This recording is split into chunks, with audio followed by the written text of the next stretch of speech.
And we are on. Hello and welcome to Pick 6 by Sports Unhinged, our weekly Pickems segment. It's me versus Ujita. 3 games every week, 3 picks against the spread, 3 against the over-under.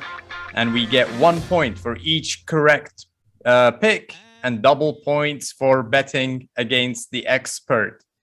Mark, you mentioned that you were 0 for 6 in the Thursday podcast. Now, when I looked at it, you actually saved your blushes a little bit here with a 1 over pick in the Cincinnati game. So looking at last week, you're actually 1 out of 6, but it was beat the experts galore here for me and Ujita. We both got 3 out of 6 picks here. I got 3 beat the experts. Ujita, you only got 2 beat the experts, which means I gained another point over you. And now the score moves over to 66 to 53. Still hope there, especially if Mark continues his slump. You said this time last week how well I was doing. So Yes. can I just remind you of that? Yeah, It's a reflection of the season. Yeah, you It flop is. 1 week, create the other. You're on par. Yeah, It's life. It's life. It's all good. your latest performance is the one that always gets judged. Nobody cares Absolutely. about I mean, look at that. I mean, Tom Brady's won all these Super Bowls, but everybody cares about this season. He's still number one. Wait, in the NFL. He's still He's still doing pretty number well. one. So bad example. You putting Mark Sherman and Tom Brady in the same sentence here. Yeah, well, It's I mean, not the we first. come as It's a not the civilization. first time. he was 100% for a while. I mean, for a couple of weeks, he was picking all of the Exactly. spread picks for 100%. So Goat. I mean, that's goat material in the making. Unhinged goat. Yeah. He's go. Well, the goat got That's barely slaughtered, legal. and we had some lovely steaks. All right, let's get started. Game number 1. Mark, you picked the Dallas Cowboys against the Washington Redskins.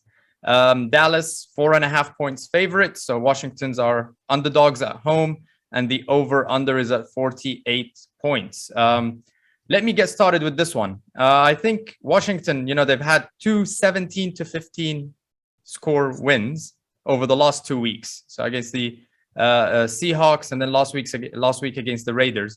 And I think they've managed to scrape these wins through for one reason, and it's the good coaching of Ron Rivera. But looking at the Dallas Cowboys team coming in this week, I mean, you've got DeMarcus Lawrence the second week back. You've got Randy Gregory's back this week. You've got Amari Cooper, Gallup, Zeke. Everybody is healthy, out of COVID, out of all of these injuries and knocks that they've had. This is the full force Dallas Cowboys.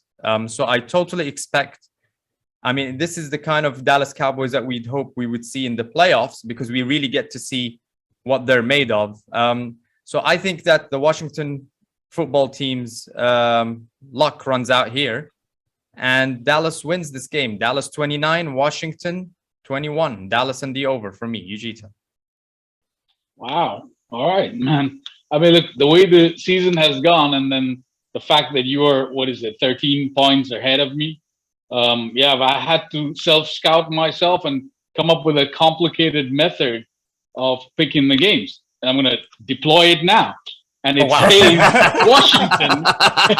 It says Washington 24-21. How about that? Oh, goodness. So, me. listen, I mean, we've talked about the Dallas offense. You're saying everybody's back, they're healthy. And we talked about Kellen Moore, how good the system is. But I think it's been exposed a bit. If you look at the last 5 weeks, and ever since Dak came back, it's kind of regressed. Not many 10.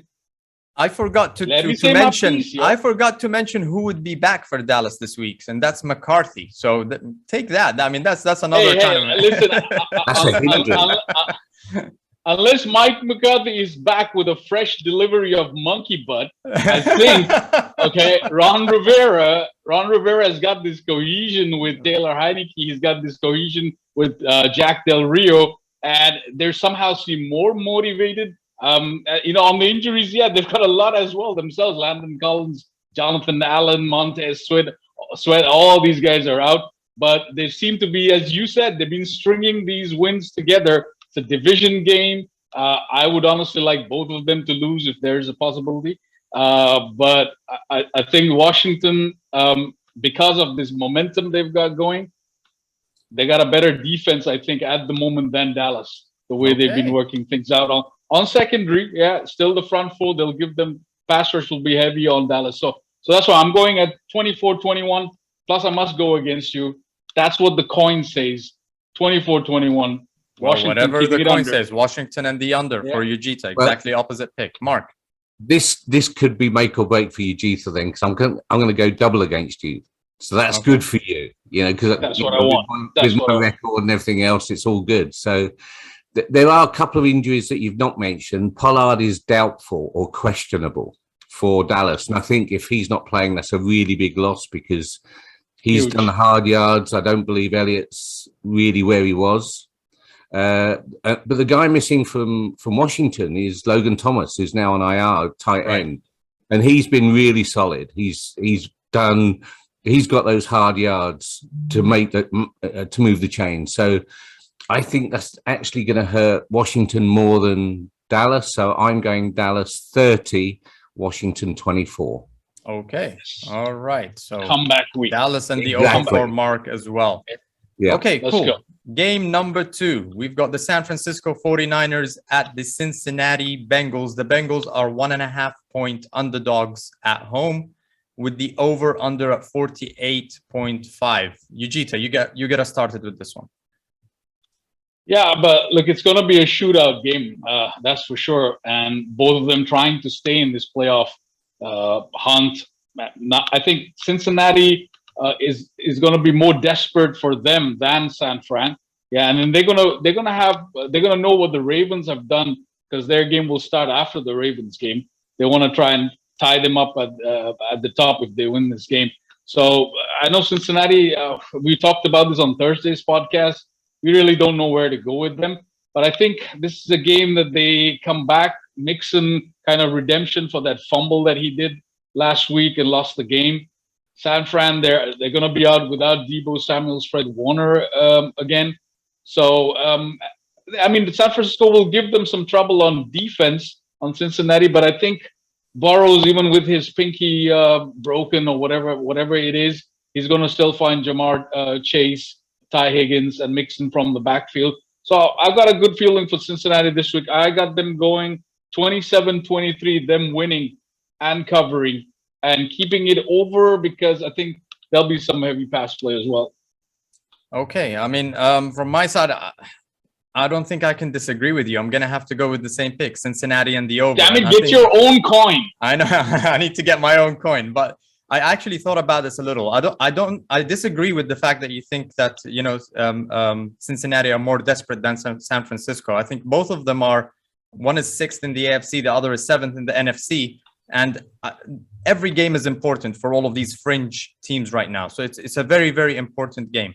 Now, the Bengals got really smashed by the Chargers last week, and it was just Justin Herbert from the beginning. So they gave up that game very, very quickly early on, and they just never recovered.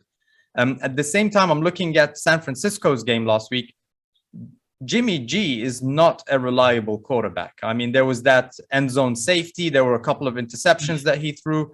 We saw, Harbaugh lose his not Harbaugh, sorry, the coach of the 49ers, Shanahan. He lost his temper at Jimmy G in the sideline at one point, which is something that you rarely see from Shanahan, right? So Deebo Samuels, he's out, but I heard that there was a small chance that he might make it for the game. I'm not sure if that's changed over the last. No, I think Shanahan had mentioned that he might need another week. He might need another week. Probably game time decision. Yeah. So, and Burrows has been sub 100 in terms of passer ratings for the last 4 games. So he is due for a bounce back there. So for me, it became, I trust Burrows over Jimmy G, but I trust Shanahan in terms of coaching over Cincinnati. And at the end of the day, what I'm going with is Burrows to pull this out. I don't think it will be a shootout. I think it will be a convincing win for Cincinnati. I've got Cincinnati winning 38-23. So Cincinnati and the over. A high-scoring game, but well over. Mark. I think there's one factor that really comes into play for Cincinnati, and that's that Joe Mixon is questionable. Now, if he doesn't play, I really think that changes the game. So this is he questionable, he's or was he questionable. having an illness? No, and he's he might questionable. still play? All right, that makes he's got an illness, but as of the last report that I saw before we came to air, he's questionable. So that's a worry. Marcus Bailey is also doubtful. So I'm concerned here. I don't know. I didn't know which way to go. I'm going to go Cincinnati, but only just. I'm going to do a 28-24. Because I think it's one of those really difficult games to call. But being at home after Cincinnati got so badly beaten at home last week by the Chargers, they've got to do something in front of their own fans. Otherwise, their seasons are going to end really rapidly. If they lose both these home games, they're kind of done. And yeah, I mean, they've got Buffalo, Pittsburgh, Indy, the Raiders, Cleveland, Denver, all breathing down their necks. So you really can't slip up. All defense-heavy teams as well. Yeah. You know, San Francisco are doing well in the NFC, and they're still in with a good shout of wild San card. Fran is scary. I mean, look, Seahawks had to go for a fake punt to win that game last week. Yeah, so they're scary. But I just think I think Cincinnati. Okay. Excellent. All right, let's move. Completely useless pick. Yeah, I mean, this an inconsequential pick for the scores here.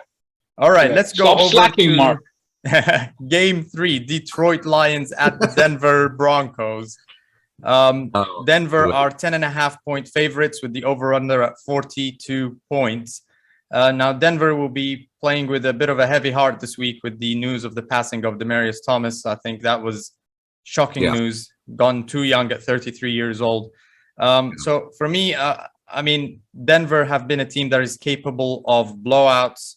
They had an easy schedule in the first 3 weeks, and they had those very, very big margin wins. But there are 2 wins as well against Dallas and the Chargers that weren't even close. So, yeah, Detroit have that feel-good factor from their win last week against Minnesota. But Denver becomes 7-6 if they win this game. And I don't think the question is about who wins this game. I think you'd really be putting yourself out on a limb to pick Detroit here, but it's the spread that really kind of is the focus here. Can Denver cover the 10.5 points? And for me, the answer is yes. And I think they covered double that, or 20 points. So I've got Denver 33, Detroit 13, Denver and the over. Ujita. Yeah, I mean, now that the ticker tape parade is over in Detroit, and Sports Illustrated swimsuit edition is a peak thanks to Jared Goff's girlfriend or whatever. Right. I think reality is going to hit them because they've got some kind of flu outbreak. 22 players didn't practice the other day. Wow. And they've got a number of injuries: Javonte Williams, DeAndre Swift. So yeah, I mean, look, the only reason they won't get really blown away is because Teddy Bridgewater is the problem in the Denver offense. They've got skill position players, Jerry Jeudy, all those guys. They've got Noah Fant. They've got a really good offense, and he's the problem. And he's not being aggressive. He's not explosive. So, but they still win this game. Denver's defense is going to shut down Detroit. I'm unfortunately with you on this. They are going to win and cover, but I don't think they go crazy. It's going to 27-13. I had it, I guess. 27-13. That's okay. yeah. I'm keeping it under. Yeah, if you do your little calculation real quick, I keep it under at 27-13. I can promise anyone who's watching this that we do not share our scores or predictions or anything before we do this broadcast. So I'm first of all going to say it's Denver 27, Detroit 13. That's what I've got written in front of me, and that's where I'm going. And it's vulgar. It's vulgar. My word on that. You look at. Can I change? If you want. 27, 12 and a half. We'll go with that. I think it's like wearing the same thing to a party. Yeah, go ahead. I just think that Detroit are going to be held to maybe a touchdown, a couple of field goals. Both their top running backs are out with Swift and Williams. That means you're relying on Jared Goff. Let's face it. And he's not as good as Teddy Bridgewater, who's not as good as most other quarterbacks in the league. So I think it's a convincing win for Denver. I do think The news that they had this week is going to weigh a bit heavy on their hearts. So it could be a bit more subdued, but they'll want to go out and do something and say goodbye to their former player. I think they'll play well as a tribute. I do. I think they're going to be fired up in the right way, and condolences to his family. It's awful news. On the other hand, I have to disagree with your judgment on Jared Goff. If we're judging him the same way that we're judging your expert picks, which is just going back 1 week and seeing what happens, Jared Goff, sir, is a winner. He is a winner, and he will come back and show you. So let's see. 1-10-1. Yes, that's all I'm saying. Yes. Well, I'm not changing my pick. But I'm just going to put that out there. You know, he is a winner. You know? All right, excellent. Thank you, guys. Cool. Those were our picks for week 14. Make sure you play along, whoever's watching, in the comments section. And we'll see you guys next week. This has been Pick 6 by Sports Unhinged. Until next week, take care. Enjoy the game. See you guys. Bye-bye. Bye-bye.